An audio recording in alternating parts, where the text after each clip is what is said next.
Baik, sekarang kita akan pergi kepada soalan kebat iaitu menilai ya. Menilai.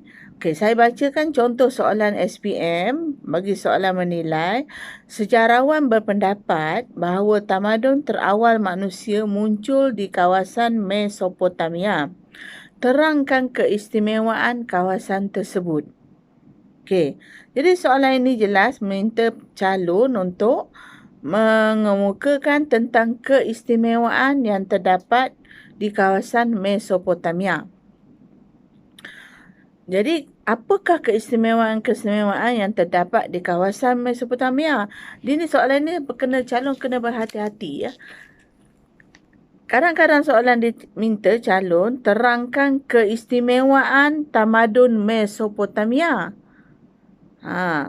Satu lagi soalan ini dia kata terangkan keistimewaan yang terdapat di kawasan Mesopotamia. Apa perbezaannya antara kedua-dua tadi? Yang pertama tadi, keistimewaan tamadun Mesopotamia. Ada banyak keistimewaan tamadun Mesopotamia. Yang kedua ni dia kata soalan ni minta keistimewaan yang terdapat di kawasan Mesopotamia. Apabila disebut perkataan kawasan, itu merujuk kepada letak kedudukan dia, kawasan geografi dia. Jadi fokus jawapan kita ialah kepada kedudukan geografi. Ya. Jadi keistimewaannya ialah apa dia? Iaitu pertama sekali, kita mulakan keistimewaan yang terdapat di kawasan Mesopotamia ialah tamadun Mesopotamia terletak di antara dua sungai, iaitu terdapatnya dua batang sungai, iaitu sungai apa? Sungai Euphrates dan sungai Tigris. Ya. Dan tamadun Mesopotamia ini juga terkenal dengan gelaran tanah di antara dua sungai. Itu bahasa Yunani. Mesopotamia tu maksudnya ialah bahasa Yunani yang bermaksud tanah antara dua sungai. Iaitu sungainya ialah sungai Euphrates dan sungai Tigris. Ya.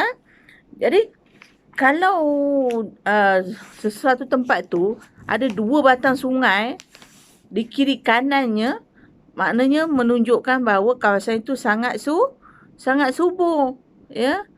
Kawasan yang sangat subur. Kawasan subur ni penting untuk apa? Penting untuk aktiviti pertanian. Ya, untuk menjalankan aktiviti pertanian. Kenapa perlu jalankan aktiviti pertanian? Kerana kegiatan pertanian itu adalah sumber utama masyarakat tamadun-tamadun awal mendapatkan bekalan makanan untuk meneruskan kelangsungan hidup mereka. Itu dia. Itu jelaskan seperti itu. Ya. Kemudian sungai juga berperanan untuk apa? Apa kepentingan sungai?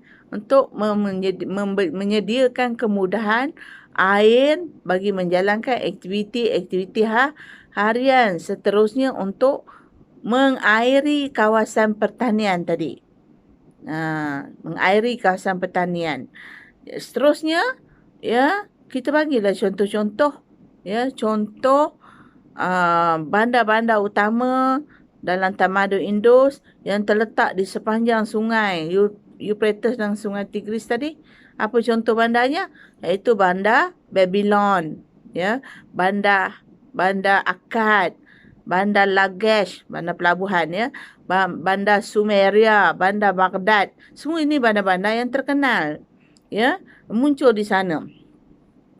Kemudian sungai juga penting sebagai jalan perhubungan dan juga pengangkutan yang menghubungkan antara tamadun Mesopotamia dengan tamadun-tamadun luar seperti tamadun Mesir Purba dan juga tamadun Indus. Ya, ini menunjukkan bahawa tamadun Mesopotamia telah menjalin hubungan dengan negara luar yang kita panggil sekarang ni ialah hubungan diplomatik. Ya. Seterusnya, ya, dalam kawasan tamadun Mesopotamia juga terdapatnya bangunan-bangunan, ya, ataupun ada dibina pintu gerbang. untuk melambangkan kekayaan masyarakat tamadun Mesopotamia. Ya.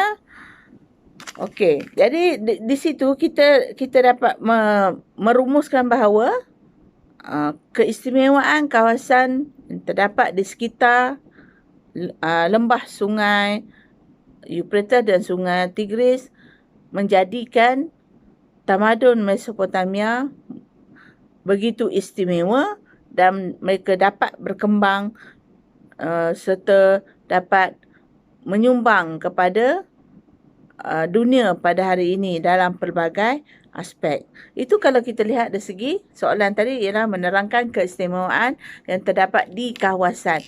Tapi kalau dia minta soalan menerangkan tentang keistimewaan tamadun Mesopotamia, dia lain pula jawapan dia. Bolehlah masukkan tentang keistimewaan dari segi lokasi, kedudukan sungai dan sebagainya tu, tapi kena tambah lagi, ya, apa dia keistimewaan dia.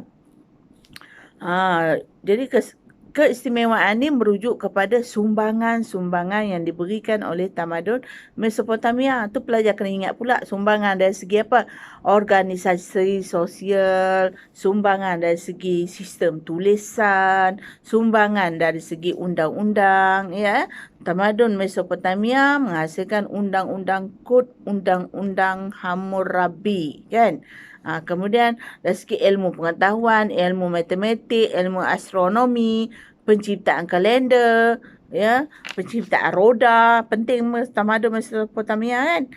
Kemudian dari segi sistem pemerintahan, itu keistimewaan tamadun Mesopotamia. Kalau ditanya tu, jadi calon kena berhati-hati baca soalan betul-betul, tengok dia nak keistimewaan kawasan ataupun keistimewaan tamadun itu sendiri. Jadi kita di situ memerangkap calon sebenarnya kalau kita tak baca betul-betul, tak fahami betul-betul tentang soalan ataupun kehendak soalan tu, ya. Jadi saya doakan supaya pelajar-pelajar sentiasa berhati-hati, jangan kopoh ketika menjawab peperiksaan. Okey, sekian, terima kasih.